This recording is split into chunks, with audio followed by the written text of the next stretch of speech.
Imagine you're in the cockpit, wheels down, ready to taxi.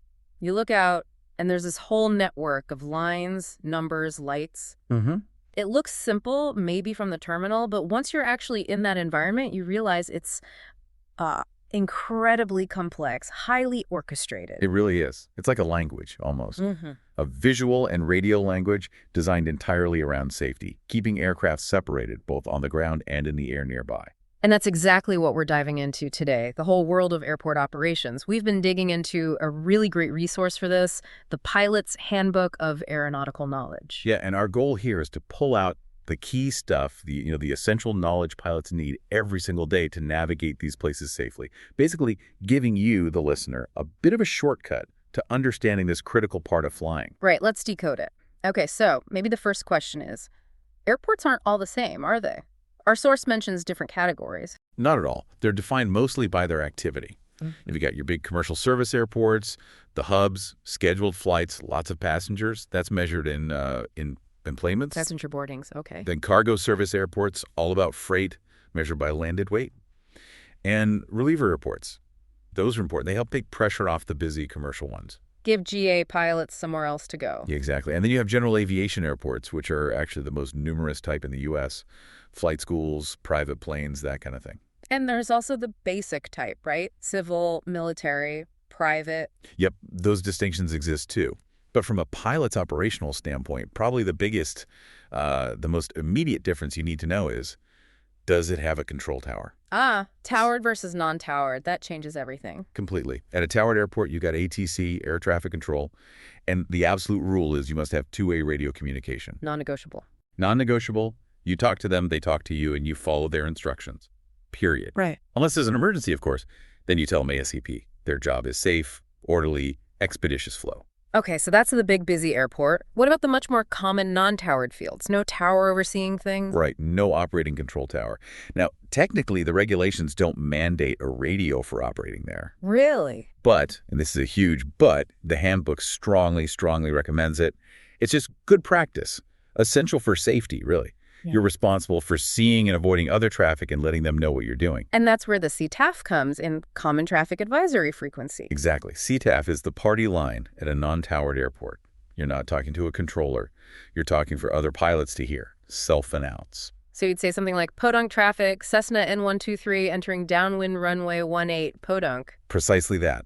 Position, intentions, so everyone builds a mental picture of who's where. And that CTAF frequency, it could be different things depending on the airport. It could.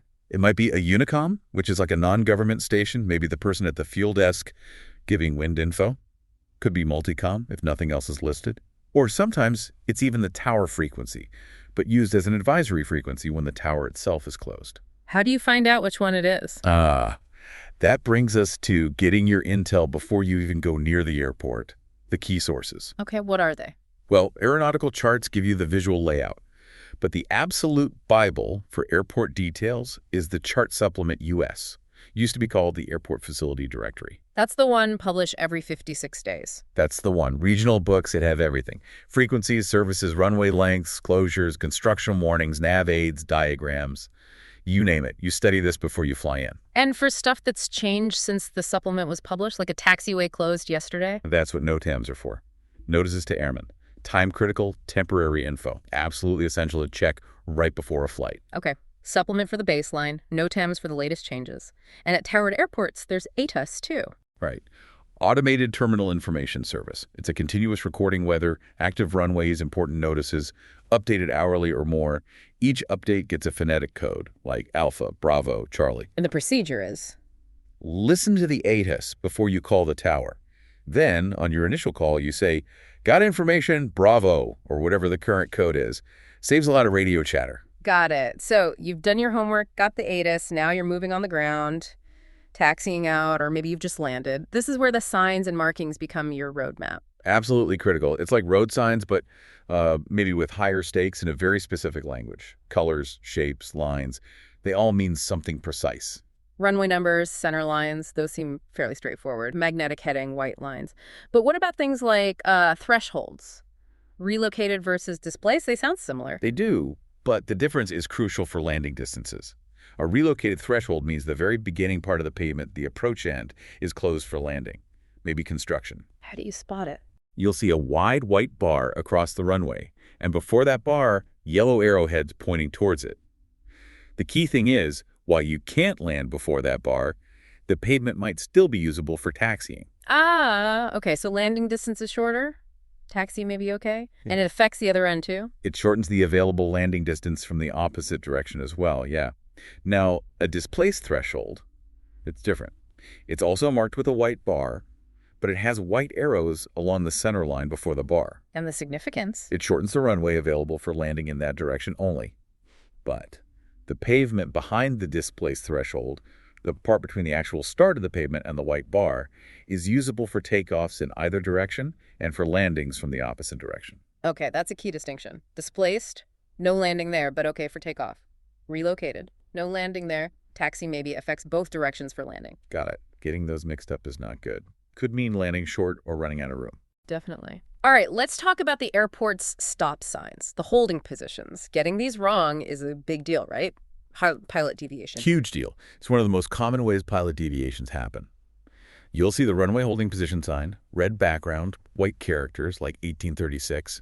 It's where the taxiway meets the runway. And the marking on the pavement? 4 yellow lines across the taxiway. 2 are solid, closest to the runway side.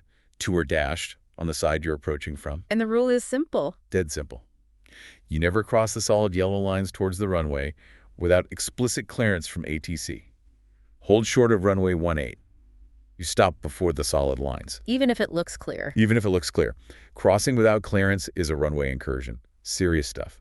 What about at a non-towered field? No ATC to give clearance. The markings are still there. In that case, you can cross, but only after ensuring the runway is completely clear of traffic landing, taking off, taxiing, and nobody's on final approach. You have to be incredibly vigilant. Look both ways, multiple times. And when you're exiting the runway after landing, you cross the same lines. Yes, but you approach them from the dash side first. When you're exiting the runway onto a taxiway, you do not need clearance to cross those lines. You just need to be clear of the runway environment itself. Okay, good distinction. What about being clear of the runway? Sometimes ATC asks you to report clear. Right. You might see a runway safety area boundary sign, yellow background, black markings facing the runway, and associated markings on the pavement.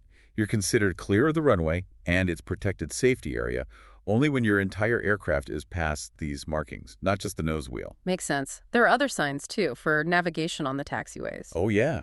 Location signs are black with yellow letters tell you which taxiway or runway you're on. No arrows. Direction signs are yellow with black letters and arrows point towards other taxiways. And destination signs. Also yellow with black letters and arrows, but they point towards specific places like the terminal, cargo, FBOs, maybe specific runways. Sometimes they have dots separating multiple destinations. There are information signs too, right? Yellow with black letters for things like radio frequencies. Yep. Info you might not see from the tower, noise abatement procedures, that kind of thing. Yeah. And one more that's really useful on takeoff or landing. Runway distance remaining signs. Ah, the countdown signs. Exactly. Black signs, white numbers, usually on the side of the runway. The numbers represent thousands of feet remaining. So a 3 means 3,000 feet to go. The 1 sign is usually placed a bit more than 1,000 feet from the end, like 950 feet or so. Good situational awareness tool.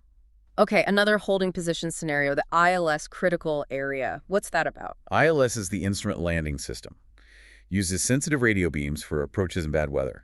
Vehicles or aircraft taxiing too close can distort those signals. So there's a designated critical area that needs to be kept clear. And it has its own special sign and marking. It does. An ILS holding position sign, red with white outlined letters.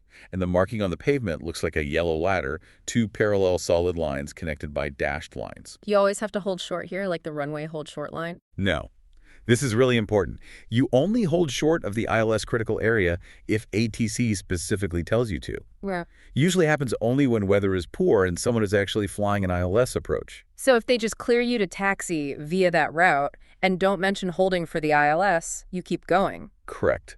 Assuming you have your taxi clearance, you cross it unless explicitly told, hold short of runway 27 ILS critical area. Gotcha. And what about just holding short of another taxiway intersection? Sometimes ATC needs you to do that. Hold short of taxiway Bravo.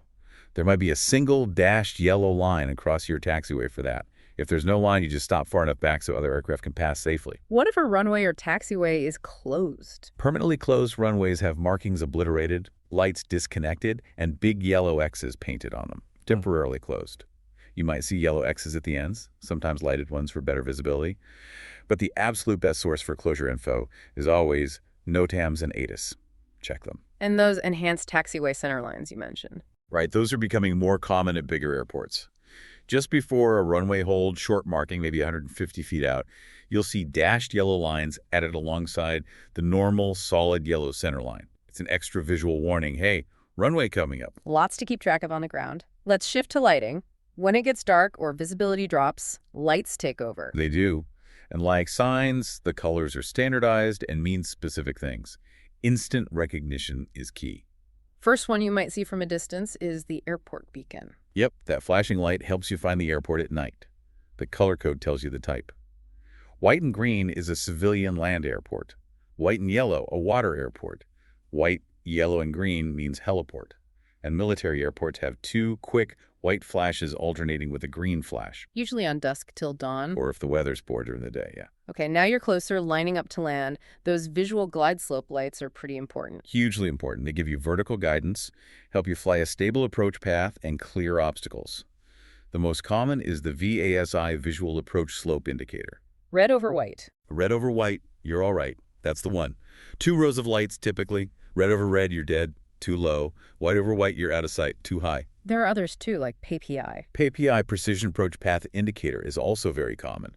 It's a single row of lights, but works on the same red-white principle side by side. Tricolor systems use one light, showing amber, high, green, on path, or red, low, and pulsating VASIs use flashing lights to indicate deviation. The main idea is the same visual glide path guidance. And lights actually on the runways and taxiways. Runway edge lights are usually white, but on instrument runways, the last 2,000 feet or half the runway length, whichever is less, turn amber as a caution zone. The very end, lights are red. And in the pavement itself? You can have runway centerline lights, white, then alternating red-white, then all red near the end. Touchdown zone lights are bars of white lights near the threshold. Taxiway centerline leadoff lights guide you off the runway. They're alternating green and yellow. Color coding is key here. Taxiway edges are blue, right? Blue edges, green center lines for taxiways. Easy to distinguish from the white runway lights. What about things like clearance bars or stop bars? Clearance bar lights are 3 yellow lights in the pavement at certain holding positions. Runway guard lights are flashing yellow lights, either elevated or in pavement, to draw attention to a runway holding position. And stop bars are serious lighting. A row of red lights in the pavement, often with elevated red lights too, usually used in low visibility.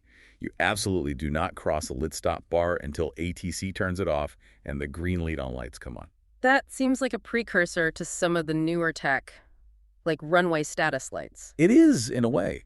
Runway status lights, or RWSL, are a major safety enhancement at busy airports. It's an automated system using ground surveillance radar. It illuminates red lights directly on the runway or taxiway when the system detects it's unsafe to enter, cross, or take off. So you're cleared for takeoff, lined up, but the lights at the start of the runway, the takeoff hold lights, or THLs, turn red. You stop. Don't take off. It means something is conflicting, maybe another aircraft on the runway or on approach. The same for runway entrance lights, RELs, on the taxiway. If they're red, don't enter or cross, even if you think you were cleared. Okay, but what if ATC cleared you and the lights are red? Who wins? ATC clearance is still required, but the lights provide a critical, independent safety status. The rule is RWSL indicates runway status, not clearance. If ATC clears you but the lights are red, you stop and tell ATC immediately. Unable, runway entrance lights are red. Never proceed against a red RWSL. That's a vital distinction. A safety net, not the primary clearance. Who controls lights normally? ATC at towered airports. Yeah. At non-towered fields. Could be timers, flight service, or pilot-controlled lighting PCL. Where you click the mic. Exactly. Key your mic a certain number of times on the designated frequency, 3, 5, or 7 times, usually controls intensity. You find the frequency and procedure in the chart supplement. Okay, signs, lights. Now the actual movement, the dance. Wind is king, right? Always. Take off and land into the wind. Windsock or cone gives you direction and a rough idea of speed. A tetrahedron points into the wind, showing landing direction, but it can be manually set, so always check the windsock too. A wind tee also shows direction. And that segmented circle thing at non-towered fields. Very useful. It's a visual system on the ground. Has the wind indicator, landing direction indicators like an L shape, and pattern indicators showing if it's a standard left-hand or non-standard right-hand traffic pattern. Traffic pattern, the invisible racetracks. Right. Standard procedure is usually 1,000 feet above the airport elevation for light aircraft, flying a rectangular pattern. Standard turns are to the left. But always check the chart supplement for the specific airport's altitude and pattern direction. Some are right-hand traffic. And entering the pattern, how do you do that safely? Preferred entry is at a 45-degree angle to the midpoint of the downwind leg, at pattern altitude. Lets you see traffic and merge smoothly. At non-towered airports, you announce everything on CTAF, entry 45 for downwind, turning base, turning final, and always yield to aircraft already in the pattern. Communication is obviously huge here. Standard radios, standard phraseology. VHF radios are the norm. Using precise standard phrases from the Aeronautical Information Manual, AM, and the phonetic alphabet Alpha, Bravo, Charlie, prevents confusion. Clarity saves lives. What if the radio dies? Lost comms. Yeah, that's never fun. Procedures depend on the situation. At a towered airport, you might squawk 7600 on your transponder if it still works, then circle the airport watching the tower for light gun signals.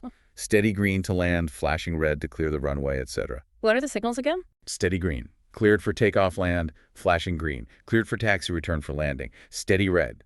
Stop giveaway and circle, flashing red. Taxi clear of runway airport, unsafe, do not land. Flashing white, return to starting point. Alternating red-green. Exercise extreme caution. You need to know these. And at a non-towered field? Extra caution. Assume nobody knows you're there without a radio. You need to be extremely vigilant integrating yourself into the pattern. Sometimes diverting to a non-towered field if you lose comms near a busy towered one is the prudent choice. Makes sense. Now ATC uses radar. Right. Primary radar is the old-school bounce a signal off the metal type. Works, but has limits range, blockages, slower updates. Secondary radar, ATC-RBS, relies on the aircraft's transponder sending back a coded signal. Much better identification. And the new generation is ADS-B. ADS-B, Automatic Dependent Surveillance Broadcast. Game changer. Aircraft use GPS to know their exact position, speed, direction, and broadcast it automatically. That's the big advantage. Much faster updates, way more accurate, works where radar doesn't reach, like over mountains or water. Plus, for aircraft equipped to receive it, it provides traffic info, TISB, and weather info, FISB, right in the cockpit. Huge boost to situational awareness. Transponders are still key, though, squawking codes. Absolutely. Still used for secondary radar and often integrated with ADS-B out. ATC assigns you a 4-digit code, 0 through 7. Squawk 1200 is the standard VFR code when not talking to ATC. Squawk 7700 is the universal emergency code. Squawk 7600 for lost comms, 7500 from hijack. And ATC gives traffic advisories based on radar. Traffic, 10 o'clock, 5 miles. They do. Helpful information. But, and this is crucial, it's advisory only. The radar target might not be exactly where they say due to wind drift or system limitations. You, the pilot, are always responsible for seeing and avoiding other aircraft. Don't rely solely on ATC callouts. Keep scanning. Good reminder. Let's talk about invisible hazards, wake turbulence. Yeah, scary stuff. Those powerful swirling vortices that trail off the wingtips of any aircraft generating lift. They're strongest when the aircraft is heavy, slow, and clean, meaning flaps and gear retracted. Think a big jet on final approach or just after takeoff. And they don't just disappear. No, they sink a few hundred feet per minute and can drift with the wind.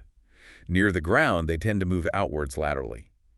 A light quartering tailwind is the worst because it can hold a vortex right over the runway for minutes. So how do you avoid them? Specific procedures. Landing behind a large aircraft.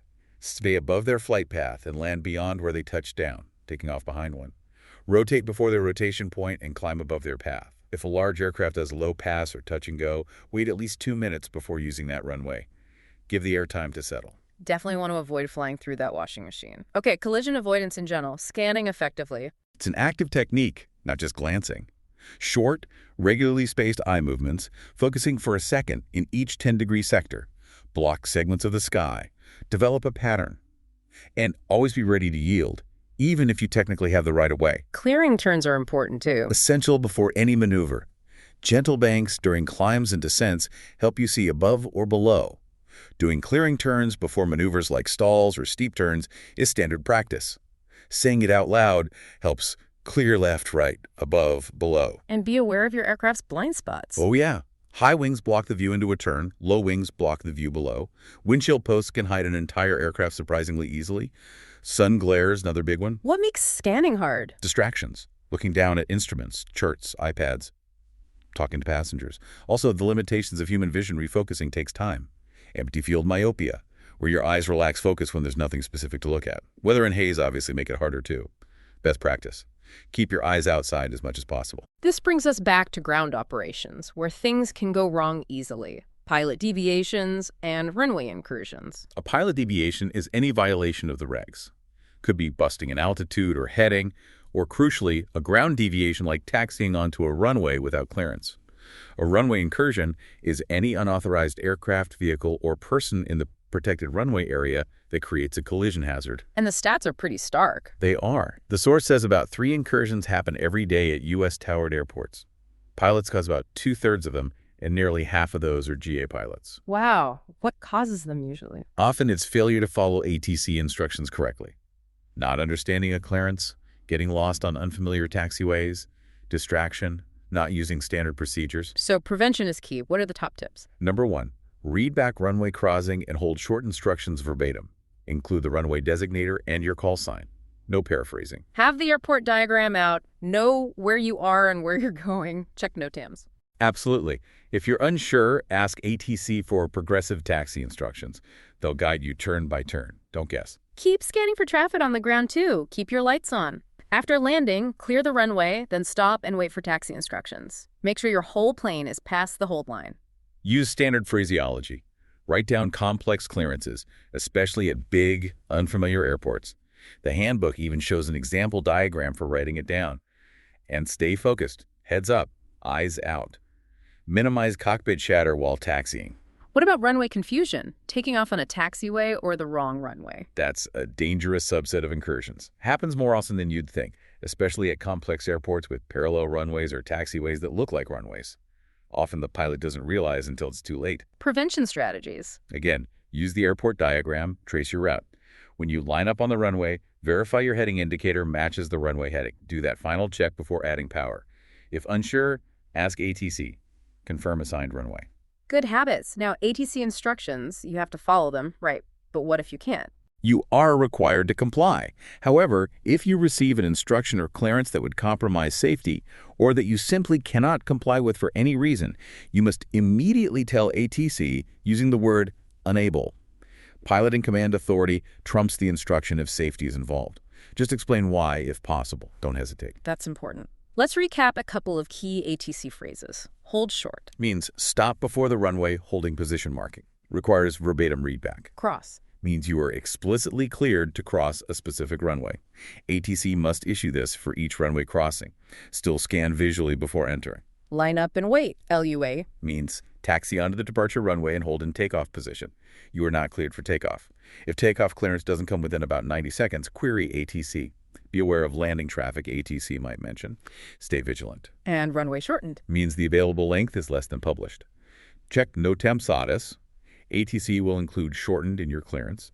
If you take an intersection departure, they'll state the remaining distance. Okay, one last piece of tech dealing with the worst-case ground scenario. Going off the end. Runway overruns. Yeah, a very serious situation where airports can't build the full standard 1,000-foot runway safety area off the end, maybe due to water, roads, terrain. Right. They sometimes install EMAS, Engineered Materials Arresting System. EMAS, what is that exactly? It's basically a bed of special, lightweight, crushable concrete blocks at the runway end. If an aircraft runs into it, the tires sink in, the material crushes, and it creates significant drag, decelerating the aircraft rapidly and hopefully stopping it before it hits obstacles beyond. Does it work? Remarkably well, according to the source. It's designed to stop planes entering at up to 70 knots or so. There are documented cases at major airports where EMAS has safely stopped airliners that overran, with minimal damage and few or no injuries. So if you realize you're going off the end into an EMS bed, what do? The guidance is, keep braking. Maintain maximum deceleration effort. Try to stay on the center line as you enter it. The system works passively by crushing. And once you stop in the bed, do not try to taxi or move. Just shut down and wait for rescue crews. Are they everywhere? Not everywhere, mostly at airports with physical constraints off the runway ends. The chart supplement lists which runways have EMAS. It's worth noting the handbook mentions it might not be effective for very light GA aircraft that aren't heavy enough to crush the material properly. Wow. Okay, that really was a deep dive. We've gone from basic airport types and getting info through all the signs, markings, lights, the procedures for moving around, communicating, avoiding hazards like wake turbulence and incursions. Right up to safety tech like RWSL and EMNS. It really paints a picture of just how complex and procedure-driven the airport environment is. So what's the big takeaway here? It's that airports aren't just passive pieces of infrastructure. They're active, dynamic systems. Understanding that system, the rules, the language, the technology is absolutely fundamental to safety, whether you're a pilot or just someone fascinated by aviation. Absolutely. And it raises interesting questions, doesn't it? We see how vital pilot vigilance and communication are, but we also see technology stepping in more and more to catch errors, things like RWSL, ADS-B traffic, EMAS. How far does that trend go? Yeah. How much do we or should we rely on the tech versus those core pilot skills, especially on the ground where so many incidents still happen? That's a great question to ponder. What stands out most to you after this deep dive into the airport environment? There's definitely always more to explore.